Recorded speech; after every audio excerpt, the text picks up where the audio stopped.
Collègues. La parole est à Monsieur Charles de Courson.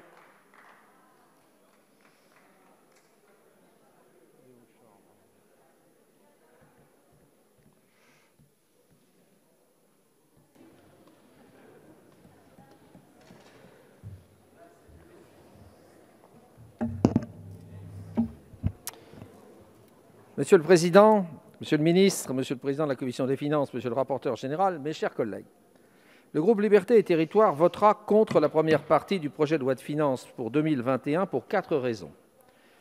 La première d'entre elles, c'est l'absence de respect par le gouvernement de l'Assemblée nationale. En effet, les délais de dépôt d'amendements en Commission des finances étaient initialement de 2 jours, puis, grâce à un courrier envoyé par le président Éric Woerth, ces délais sont passés à 4 jours. C'est inédit. Les conditions de travail, Monsieur le ministre, sont inacceptables. Il est vrai qu'ici, dans cet hémicycle, nous avons des débats riches et des accords qui s'expriment parfois par des votes qui se font parfois aussi contre l'avis du rapporteur général et ou du gouvernement.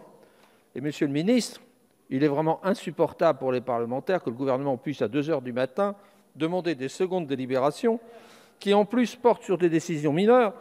Je pense notamment à l'inénarrable taux réduit de TVA pour les réparations des vélos et des habits. Le nouveau monde fait sien les pires travers de l'ancien.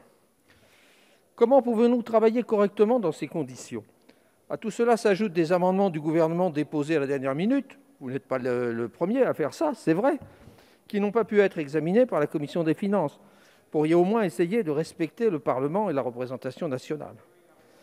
La seconde raison est que le présent budget 2021 présente un article non pas d'équilibre, mais de déséquilibre, avec, tenez-vous bien mes chers collègues, 125 milliards de déficit de fonctionnement. Pour rééquilibrer la section de fonctionnement, il faudrait augmenter les impôts de 45% ou baisser les dépenses de fonctionnement de 30%. Il ne reste plus que 25 milliards de dépenses d'investissement, dont la moitié sont des crédits militaires. Voilà la situation dans laquelle nous sommes. Finalement, cette crise révèle nos faiblesses. Un déficit structurel stabilisé entre 2017 et 2020, mais qui s'établira à 3,6 points de PIB, selon le gouvernement, en 2021. On le voit bien, vous avez fait le choix de ne pas réduire le déficit structurel depuis 2018, en période de beau temps économique, de sorte que nous nous retrouvons aujourd'hui sans marge de manœuvre. Comme le disait Jean de La Fontaine dans La Cigale et la fourmi, la cigale ayant chanté tout l'été se trouva fort dépourvue quand la Covid fut venue. Le gouvernement ne parle plus d'économie. C'est open bar aujourd'hui. On perçoit bien que vous avez en ligne de mire les prochaines élections présidentielles, Monsieur le ministre, en espérant que ça tienne jusque-là. Et nous nous préparons à ce moment-là à des lendemains qui déchantent. Comme notre groupe le disait lors de la discussion générale de la semaine dernière, l'incertitude est grande quant à l'évolution de la crise sanitaire. Preuve en est que dans la foulée de nos travaux, le gouvernement a décidé l'instauration d'un couvre-feu dans 9 métropoles françaises. Quant à l'argument du gouvernement qui annonce vouloir financer la relance et donc la dette par la croissance, il ne tient pas. Car lorsque les investissements des entreprises baissent de l'ordre de 7% cette année, le taux de croissance déjà fragile se réduira. Arrêtez donc de jouer avec le feu, menez de front une politique de soutien et de relance combinée à des économies structurelles. Voici la voie de la sagesse. La troisième raison de notre vote négatif, c'est que cette première partie affaiblit la démocratie locale. Je veux le rappeler ici, il n'y a pas de démocratie locale sans autonomie fiscale des collectivités territoriales. Si ces dernières vivent uniquement sur des dotations de l'État, un État en faillite, sur quels critères les citoyens contribuables peuvent juger leurs élus locaux ? Après la suppression de la taxe d'habitation pour 80%, puis 100% des Français, vous réduisez de moitié la CVAE et le foncier bâti et la CFE sur les bâtiments industriels en les compensant par des prélèvements sur des recettes fiscales de l'État qui sont en fait des dotations et non pas par des impôts à base territoriale.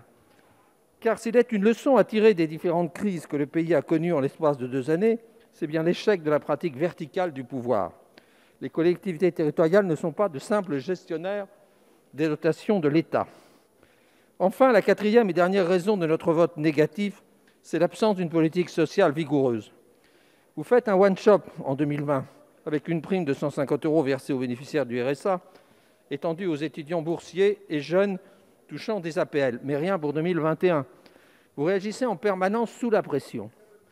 Notre groupe regrette que les emplois précaires, intérim, CDD, qui ont vu leur activité stoppée par la crise et se sont retrouvés au chômage, alors qu'ils n'avaient parfois pas assez cotisé pour bénéficier d'une allocation significative, soient totalement écartés dans les mesures sociales.